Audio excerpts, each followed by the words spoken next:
Is this a warning for the Philippines?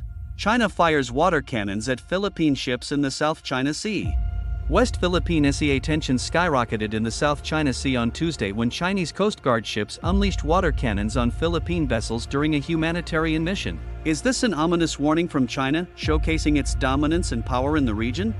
Early in the morning, the Bureau of Fisheries and Aquatic Resources (BFAR) ship, the BRP Datu Bangka, spotted 4 Chinese Coast Guard ships about 35 nautical miles (65 kilometers) from Scarborough Shoal. What followed was a tense standoff where the Chinese ships fired water cannons at the Philippine ship 8 times, causing significant damage to its railings and equipment. A collision further damaged the BRP Datu Bangka.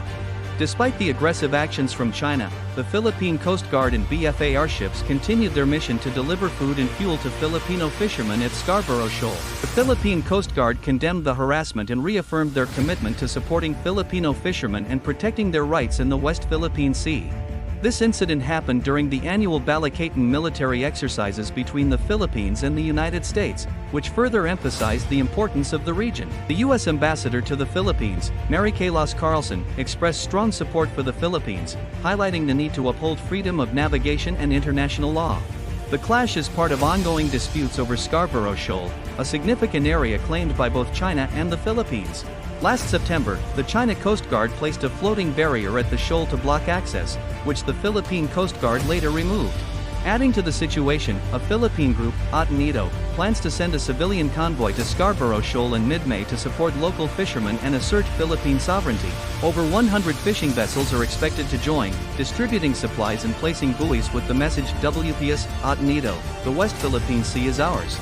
This incident raises serious questions. Is China flexing its military might to warn the Philippines and other nations? The aggressive use of water cannons and the strategic blockade at Scarborough Shoal signal China's determination to assert control over the South China Sea. The potential for conflict looms large as China's actions provoke a strong response from the Philippines and its allies. A grave warning from the president. Philippines President Ferdinand Bongbong Marcos Jr. recently warned that the death of any Filipino citizen at the hands of another country in the South China Sea would be very close to an act of war. Speaking at the Shangri-La Dialogue in Singapore, Marcos stressed that any such incident would trigger a strong response from the Philippines and its allies. If a Filipino citizen is killed by a willful act, that is, I think, very, very close to what we define as an act of war, and therefore we will respond accordingly, Marcos said.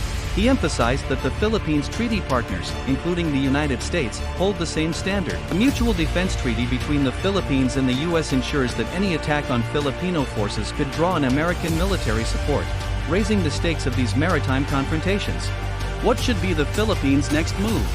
In the face of such provocations, the Philippines must carefully consider its next steps. Diplomatic channels should be fully utilized to rally international support and highlight China's aggressive behavior. Strengthening alliances, particularly with the United States and neighboring countries, is crucial to ensuring a united front. The Philippines should continue to assert its rights within its exclusive economic zone, EZ, through regular patrols and humanitarian missions, demonstrating its resolve. Legal avenues, such as bringing the issue to international courts, should be pursued to reinforce the legitimacy of its claims. Ultimately, the Philippines must balance assertiveness with diplomacy to navigate this complex and dangerous situation. The world is watching, and the actions taken now will shape the future dynamics of the South China Sea conflict.